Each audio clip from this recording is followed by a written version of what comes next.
Stephen Kinnock.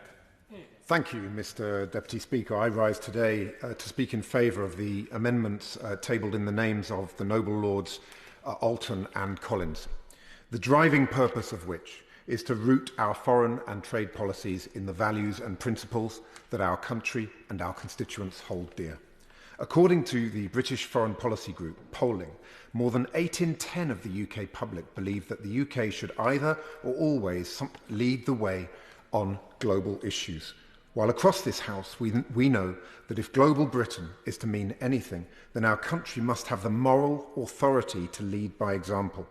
This authority will be fatally undermined if we end up sacrificing our ethics and values on the altar of tawdry trade deals with genocidal states. Mr. Deputy Speaker, the term genocide evokes harrowing memories of Bosnia, Rwanda, Cambodia, and of course, the Holocaust. If ever there is a time for Britain to show global leadership and stand up for our values, it is at the very moment where we witness those early chilling signs of genocide. On that note, the nation was collectively aghast when we saw Andrew Marr show the Chinese ambassador a video of shaven-headed Uyghur Muslims being forcibly loaded onto trains. The video accompanied by moving accounts of women being sterilized and the horrors of forced labor camps.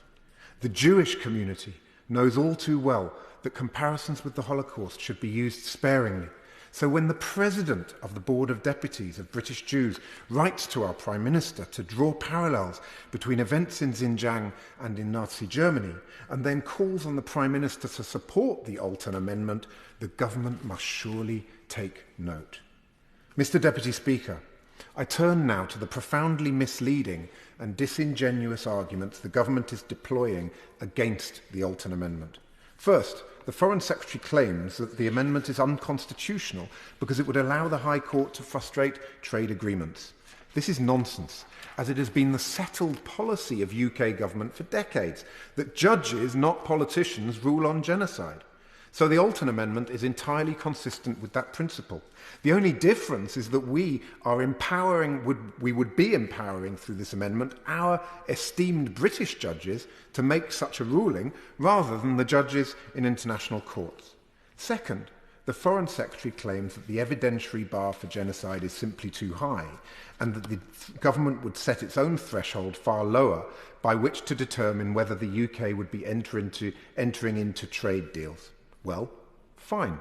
Then the government should cease its attempts to defeat this amendment, as the amendment should surely be seen as purely an insurance policy against future backsliding. Moreover, if it is indeed the case and the government is seeking to adopt an even more progressive approach, then Conservative MPs should also be supporting the Collins Amendment, which rightly sets out why the UK government should apply a human rights assessment to all negotiations. Third, the Foreign Secretary argues that the Alton Amendment would give rise to vexatious claims. Again, disingenuous nonsense. The High Court has a well-established process for filtering vexatious claims out of its system.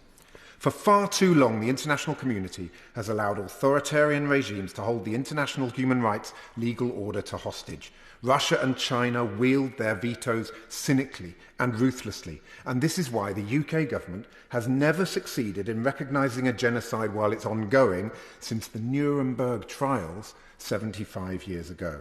If this House votes with the courage of its convictions this evening, then we will be grasping the opportunity to lead the world in standing up to those regimes and breaking the stranglehold that they currently have on our system.